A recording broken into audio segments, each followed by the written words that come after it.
Tuwing sumasapit ang Pasko, nagagalak tayo, may mga tawanan, ilaw, at higit sa lahat, mga regalo. Pero, nakalimutan na ba natin ang tunay na dahilan? Halina, balikan natin ang gabi na nagbago ang kasaysayan. Ang unang Pasko. Bago pa man magsimula ang lahat, may dalawang taong tahimik na namumuhay sa Nazaret.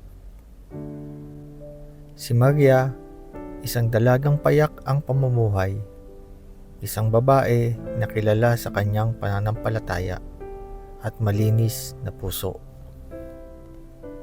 At si Jose, isang karpintero, masipag, matyaga at patuwid sa harap ng Diyos.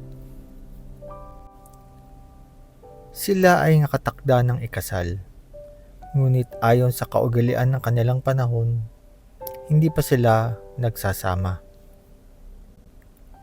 May mga pangarap silang dalawa, isang tahimik na tahanan, isang pamilyang puno ng pagmamahalan, at isang kinabukasang ang Diyos ang nasa sentro. Ngunit ang Diyos ay may mas dakilang plano. Isang planong magbabago hindi lang ng buhay nilang dalawa, kundi ng buong mundo. At isang araw, sa katahimikan ng Nazaret, isang anghel ang lumitaw sa harap ni Maria. Huwag kang matakot. Maglilihi ka sa pamamagitan ng Espiritu Santo. At buong pagtitiwala, sinabi ni Maria, Mangyari sa akin ang ayon sa iyong salita. sa panaginip naman ni Jose, binisita siya ng anghel. Huwag mong katakutan si Maria. Ang kanyang dinadala ay mula sa Diyos.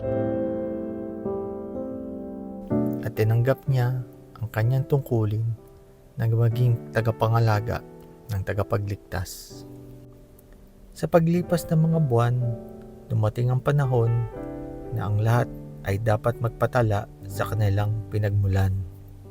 Si Jose, na mula sa angkan ni David, ay kinakailangan pumunta pabalik ng Bethlehem. Kahit pagod, kahit malapit ng mga anak si Maria, nagtiwala sila sa pangako ng Diyos. Puno ang lahat ng tuluyan. Walang bakante, walang kwarto. Sa isang sabsaban, ang naging tahanan ng hari ng mga hari.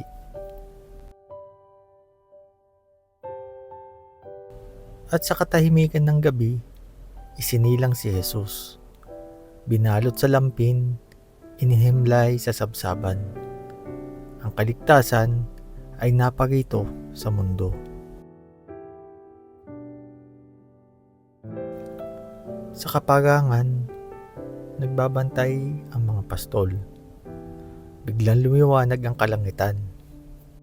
Ipinanganak sa inyo ang tagapagligtas, kaluwalhatian sa Diyos sa kaitaasan.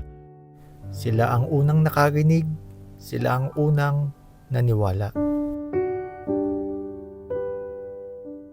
May mga pantas na dumating mula sa silangan.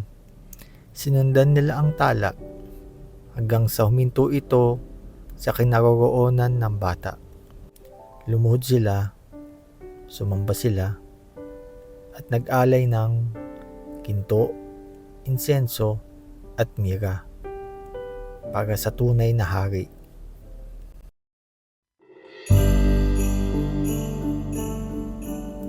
At ito ang kwento ng unang Pasko. Hindi ito tungkol sa regalo, hindi ito tungkol sa ganda ng dekorasyon, at hindi ito tungkol sa kasiyahan lamang. Ito ay tungkol sa pagmamahal ng Diyos. Ito ay tungkol sa pagtupad ng pangako. At ito ay tungkol sa pagdating ng tagapagligtas. Si Jesus, ang anak ng Diyos, ang Kristo, isinilang para sa atin, para sa ating kaligtasan, ang tunay na diwa ng Pasko.